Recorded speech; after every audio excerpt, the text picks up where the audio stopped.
So you have an eye for clothing design, but you're clueless about how to transform your passion into a legit business? Well, creating a clothing line requires following a very specific set of steps to have a successful launch. How do I know this? I've helped dozens of clothing brands launch, with many of those brands making hundreds of thousands of dollars within the very first few hours of launching. I'll break down exactly how I did it for brands like Century Jacket and Lofttech Jacket in 9 simple steps. If you skip any of these steps, your chances of success drop dramatically. And in business, they don't give out participation medals. So if you're serious about launching your clothing brand, let's start with the first step: choosing your target audience. Think of your target audience as the heartbeat of your brand. These are the people who won't just buy your products, they'll love them, wear them, and advocate for them. Without them, well, your brand goes into cardiac arrest and dies.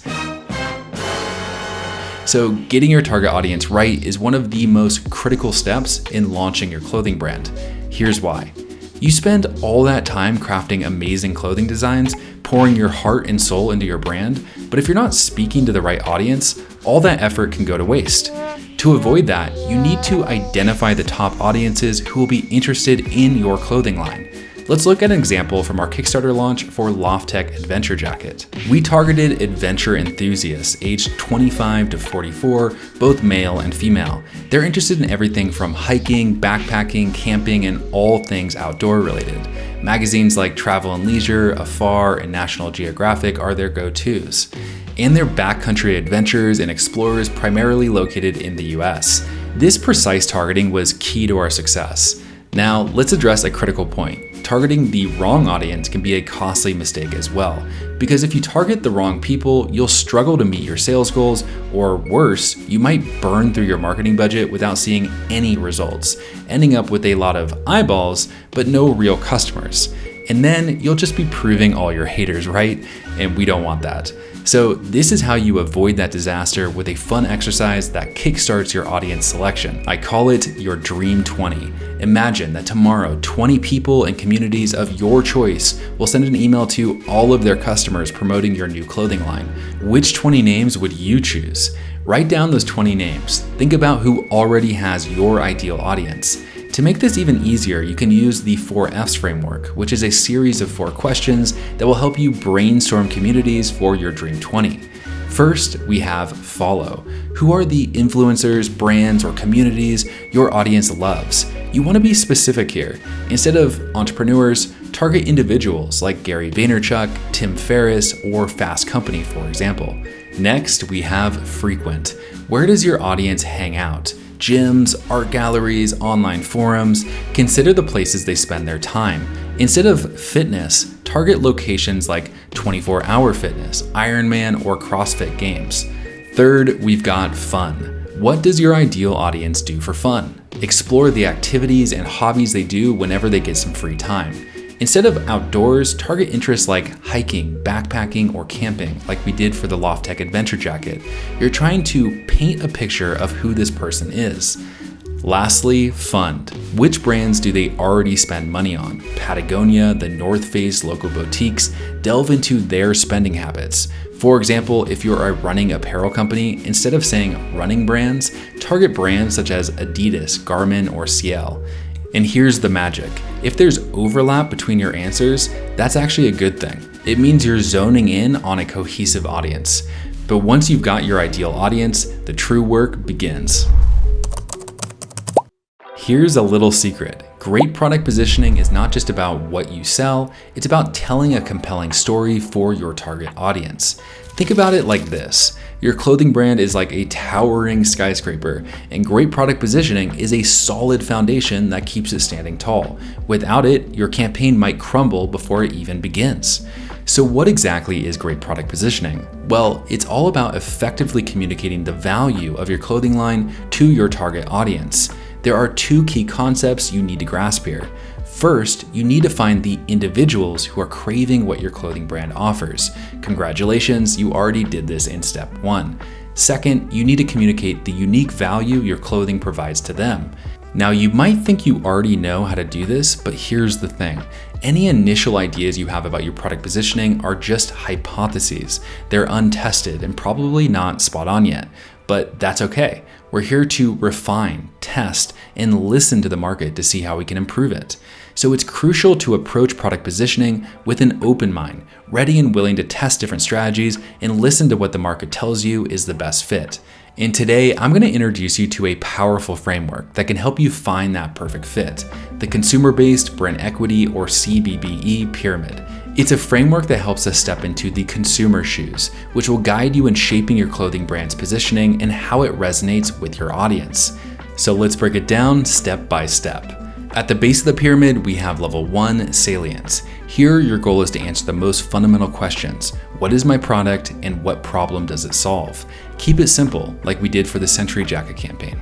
In the name alone, the audience is told what the product is. And in our tagline, we spelled it out for everyone by saying it's the all-natural jacket that lasts 100 years. Simple, direct, and memorable. Also impressive. I mean, can you imagine handing that jacket down to your great-grandchildren? Now, do not overthink this part. You want to use words and associations that consumers are familiar with so they can easily connect your product to a category they already understand. Next, we have performance and imagery. Here's where you differentiate yourself from your competitors. Ask yourself, what makes my product unique? On the performance side, consider what makes your clothing different from the competition and what makes it the same. These are called your points of difference and your points of parity. Then highlight core features that demonstrate the value your clothing provides. Take our campaign for the Lofttech Adventure Jacket, for instance. We showcase the jacket's primary features. It's ultra light, packable, ready for the harshest weather conditions without sacrificing warmth, performance, or affordability. So the audience knows exactly how this product improves their outdoor adventures. Now let's talk about imagery. Think about where and how your product is used. What brands do you want your consumers to associate with your clothing? Where and how will they use it? Paint a vivid picture in their minds. For our campaign for William Painter's Empire sunglasses, we associated their glasses with adventurous high-tech imagery. The frames are made out of aerospace-grade titanium, and we wanted to link their build quality to that of NASA. So we focused on shooting them in physically demanding environments where most glasses wouldn't stand a chance. Now let's move up to level 3, judgments and feelings. How do people perceive your brand? This stage is about credibility and emotional connection. At this point, consumers are asking, how good is your product really? They're forming opinions about your brand based on your performance and imagery. On the judgment front, consider things like what concerns or doubts may people have about your product, and what credibility does your brand have in the space. Take our campaign for the Century Jacket, for example. We claimed it could last 100 years, but we knew that might raise some questions. So we addressed those concerns head on by explaining the history behind it. We highlighted the fact that Ventile cotton was developed by British intelligence to keep pilots alive in World War II. It was created to be cool and comfortable in the cockpit, yet warm and impenetrable if it came into contact with water. As a result, the survival rate of British pilots increased by 1,000%. It was so effective, Edmund Hillary and Tenzing Norgay trusted it during the first summit of Everest in 1953. Then, to top it off, we offered free repairs for life.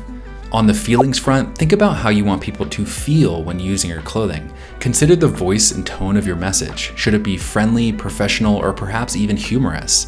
For the Century Jacket, we went for a rugged, manly, and inspiring tone. Nail this, and you're on the fast track to evoking the right feeling from your audience. And now, the pinnacle of the pyramid, level 4, resonance. This is about the bond between your brand and your customers. At this stage, consumers are asking, why would I choose you and only you? This is where you identify the reasons consumers will build a loyal, active relationship with your brand. Consider why your brand would be missed if it suddenly disappeared from the market. Think, is your mission in alignment with your customer's mission? Why will your customers choose you over others? But resonance isn't solely about grand missions. It's about creating loyalty, whether through loyalty programs or fostering a sense of belonging. Resonance might not be the primary reason people buy, especially for brand new companies, but it's your long-term goal and the bridge that keeps customers coming back for more. Remember, great positioning is a blend of clarity, uniqueness, and emotional connection. It's about telling a story that resonates with your audience's needs and aspirations. So, take your time, brainstorm, and test. Your unique position in the market is not just a selling point, it's the core of your brand. which leads me to step 3. Building a brand isn't just about designing a fancy logo. It's about creating a meaningful identity that articulates your values, mission, and story in a way that resonates with your audience and becomes the soul of your clothing line. Whether you're launching a brand new clothing line or looking to take your existing one to the next level, these principles will guide you toward success. First, lay down your brand guidelines.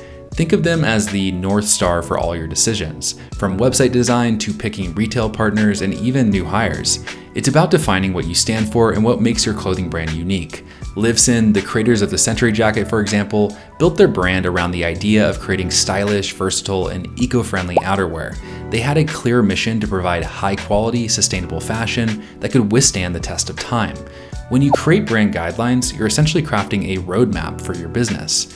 These guidelines will inform your decisions in every aspect of your clothing brand, from graphic design to photography to website design, and even your marketing campaigns.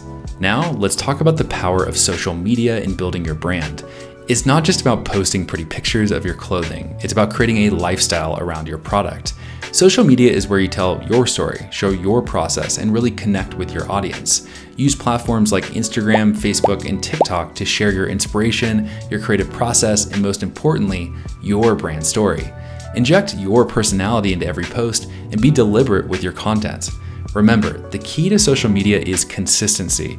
You don't have to post every hour, but you do need to maintain a regular posting schedule. And it's not just about quantity, it's about quality too. Your content should be interesting and engaging. Remember, your brand is more than a product. It's an ongoing conversation with your audience that reflects your values, mission, and identity in the process. By the way, if you want to go even deeper into everything I'm teaching in this video, you should check out my book, Crowdfunded. This book will teach you how to bring your clothing brand to life step by step. It's actually the best-selling book on crowdfunding in the world with 4.7 out of 5 stars from 239 reviews, and I just released the new edition in August of 2023, where both the CEO of Kickstarter and the CEO of Indiegogo endorsed it. Anyways, you can get it on Kindle, print, or even audiobook that I recorded myself. So I'll leave a link for you to check it out in the corner of this video and in the description below. All right, on to step 4. Designing your clothing line starts with a simple yet powerful tool that every designer should have, your trusty sketchbook. It's like a designer's best friend. I can't emphasize enough how important it is to always have your sketchbook with you. You never know when inspiration will strike, and a quick doodle can be the first step toward a refined design. Think of it as your creative diary. The best designers are firm believers in this approach. They take their sketchbook everywhere and often find that their initial drawings translate seamlessly into repeat patterns for their clothing. Let's jump into some essential tips for designing your clothing line. First, always be doodling. Your best ideas will often start as a simple sketch on a piece of paper. This is where ideas are born before bringing them to life using digital tools like Illustrator or other software. Another valuable tip for budding designers is to create your own samples by hand. This hands-on approach gives you a deep understanding of the production process. When you actually understand how clothing is made, you're in a much better position to negotiate with manufacturers further down the road.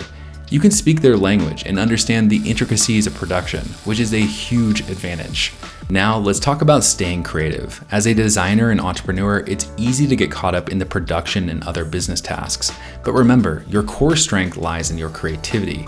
If you find that business tasks are stifling your creativity, it's time to consider outsourcing. Focus on what you do best, creating remarkable designs that tell your brand story. Designing a clothing line is a journey of creativity and learning. It's about bringing your unique vision to life, from a doodle in your sketchbook to a stunning garment. And when you're ready to create that stunning garment, it's time for step 5. Finding a manufacturer. First, let's talk about why manufacturing is such a critical aspect of your clothing brand. Manufacturers play a significant role in determining the cost, quality, packaging, and shipping of your products, so making the right choice can make or break your brand. Now let's get into the nitty-gritty of how to find the perfect manufacturer. First, research your options. The most basic research option is a simple Google search for clothing manufacturers near me. Check out their websites, read customer reviews, and pay attention to their product specialties. Referrals are gold here. Ask your professional network for any recommendations or reach out to successful founders for mentorship. Online communities and Facebook groups can also be a goldmine for supplier reviews and suggestions as well. Now, one of the best resources is Alibaba. It connects you with manufacturers and is a valuable marketplace for both existing and custom products. Look for manufacturers with qualifications like Gold Supplier and Verified. Once you've identified potential manufacturers, it's time to reach out and gather crucial information. Aim to get at least 3 quotes to compare your options. Ask questions like whether they can accommodate custom orders, their lead times, shipping costs, minimum order quantities, also called MOQs, and the cost per unit. These details are essential for making informed decisions for your brand. Now, negotiating MOQs can be challenging, especially for new businesses. But remember, they are often negotiable, so understand the reasons behind the minimum requirements and propose a counteroffer that works for both you and your manufacturer. Payment terms matter too. Some suppliers may require full payment upfront, so discuss whether they offer payment terms on future orders. A common approach is 50% upfront and 50% upon receiving the shipment. When you find a potential match, the next step is to effectively communicate your designs in something called a specification sheet. This is a document that includes sketches, detailed instructions, and maybe even reference photos. If needed, hire experts from platforms like Fiverr or Upwork to create this spec sheet for you. Next, order samples and compare.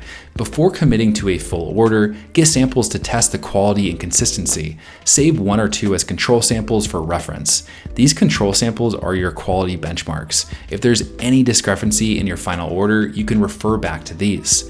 Finally, place your order. I actually wouldn't recommend doing this until after your Kickstarter campaign. That's because on Kickstarter, you can pre-sell your product, get the money, and then place your order, which dramatically reduces your risk. So with that in mind, let's move on to step 6, taking product photography. This isn't just about taking pictures, it's about bringing your brand story to life visually. Remember, the images you capture will be the face of your campaign, from your ads to your website. So you'll need great product imagery to showcase every feature, benefit, and use case. But don't worry, it's not as daunting as it may seem. Let's dive into the specifics, starting with studio photography. Think of studio shots as the glamour shots of your product, where every angle and detail shines. They're typically taken against a plain background, putting your product front and center. There are 2 categories of studio shots you'll want to capture. First up, the whole product shots. These showcase your product from different angles. You'll want straight on, 45-degree angle, profile, and back shots to cover all the bases. Take a look at these stunning studio shots from our Ego Trek campaign, which made a whopping $514,000 on Kickstarter. Next, we have feature shots. These close-ups focus on key features of your product. Aim for 2 to 5 feature shots highlighting what sets your product apart. For example, take a look at these feature shots from our Wildalore campaign, who made over $124,000 Canadian dollars on Kickstarter. Moving on to location photography. This is where you show off your product in locations where people will use it.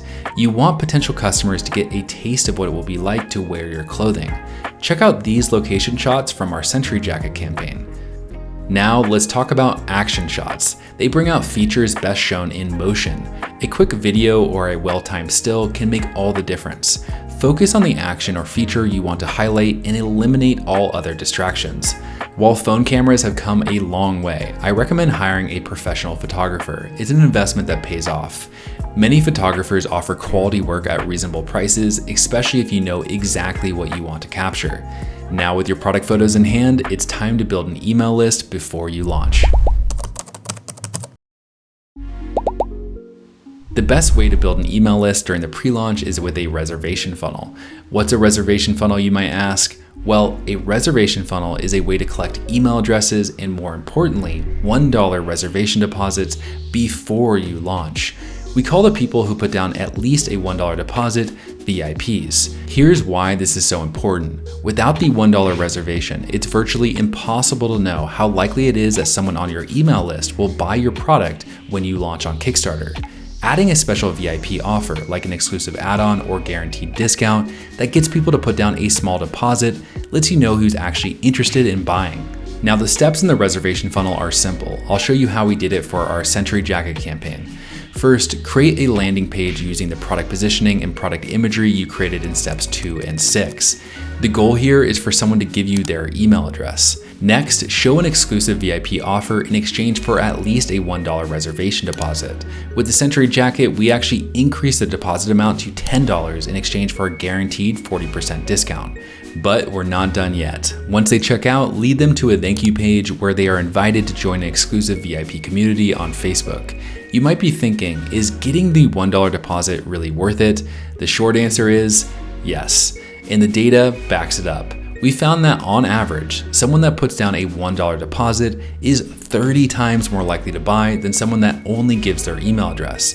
That's a huge difference, and not having enough VIPs can be the difference between failure and success for your clothing brand on Kickstarter. Because here's the thing, this pre-launch email list you'll build with the reservation funnel is going to allow you to hit your Kickstarter funding goal on the very first day.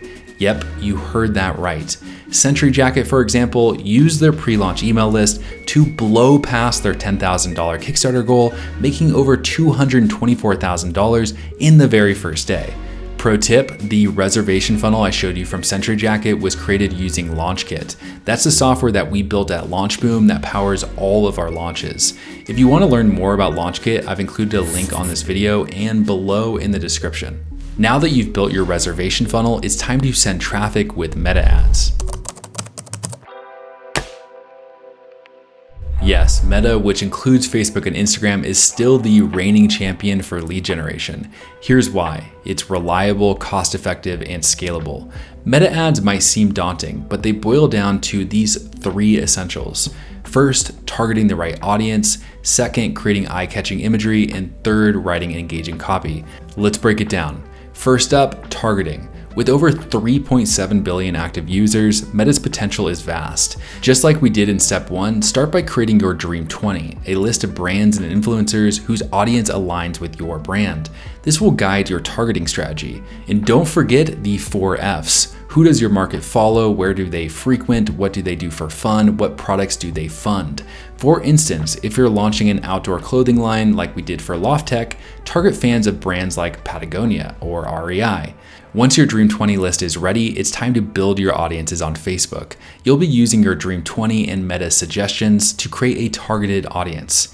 To start, enter basic demographic info like age, gender, and location. Target countries where you'll ship your product in the language your audience speaks. Then enter 1 or 2 of your Dream 20 brands and click Suggestions. Meta suggests relevant interests, helping you build your audience. Keep adding suggestions until your audience size is around 12 to 15 million people. Now let's talk ad imagery. Authentic, relatable images work best. Think testimonial videos or even simple photos with a red arrow pointing to your product. These should feel natural, not overly produced. Another winner is the founder walkthrough video. Film the founder unboxing and showcasing the product. Again, you don't want this to look overly produced. Shoot it vertically with no or very few edits. Now let's talk ad copy. Focus on the product, not the brand. The top text and headline are crucial. Keep it concise, clear, and compelling. Highlight the unique features of your clothing line. Remember, meta ads are an iterative process. Test different combinations of audiences, imagery, and copy to see what resonates best with your potential customers. And over time, you'll find a set of winning ads, which will help you build a pre-launch email list full of people who cannot wait to buy your product. Speaking of buying your product, it's time to launch. It's the big day, the moment where your clothing brand dreams turn into reality. The feeling of hitting that launch button is a mix of anxiety and thrill. Before you do, check 2 critical details: your campaign duration and your funding goal, because you cannot change those after you launch. Once you're sure they're set, hit that launch button and let the world know what you've been working on. Want another pro tip? Launch your campaign an hour before you start marketing it. This gives you a buffer to share with your friends and family, get some initial funding, and ensure everything runs smoothly. Now it's time to focus on your email list. Your email list is your goldmine. Remember, it should help you blow past your funding goal and drive most of your revenue in the very first 24 hours. Not everyone will convert on your list. On average, expect about 30% of VIPs and 1% of non-VIPs to purchase your product. To increase the conversion rate of your email list, I recommend a fairly aggressive email marketing strategy. Don't be afraid to email your list quite a lot during the first week of your launch. This is when they are most likely to purchase because you'll usually have limited time deals available for them to take advantage of. For example, here's how many emails we sent out for the LoftTech Adventure Jacket. In the morning on day 1, we announced the launch with a focus on the day 1 discounts. On the same day, in the evening, we shared our early success and reminded everyone that the day 1 discounts were ending at midnight. On day 2, we introduced a new limited time discount, which was slightly worse than the day before, but still good. On day 3, we shared the second most popular reason customers chose to buy our product. On day 5, we revealed the #1 reason customers bought our product. And on day 7, we gave a week 1 recap and highlighted the current best discount. This strategy created a sense of urgency, encouraging their community to act fast. After this intense week, give your email list a break until the final week of your campaign, when again, there is urgency for them to buy your product before the campaign ends. If you nail the launch, the rest of your Kickstarter campaign is a lot easier. Maintain momentum with meta ads, engage your backers with updates, and keep the excitement alive. And there you have it, my 9 key steps to launching a successful clothing brand. Now that you understand them, I hope you take what you learned in this video and finally bring your clothing brand to life. Lastly, if launching your clothing brand is a priority and you're serious about investing time, money, and energy into making it a success, my team and I would love to chat. Just click the link on this video or in the description below, fill out a few questions, and I'll get you connected to the right expert on my team. All right, everyone, thanks so much for watching. If you learned something in this video, I would really appreciate it if you gave the video a big like. And if you want more stuff like this, subscribe to the channel. I'll see y'all in the next video.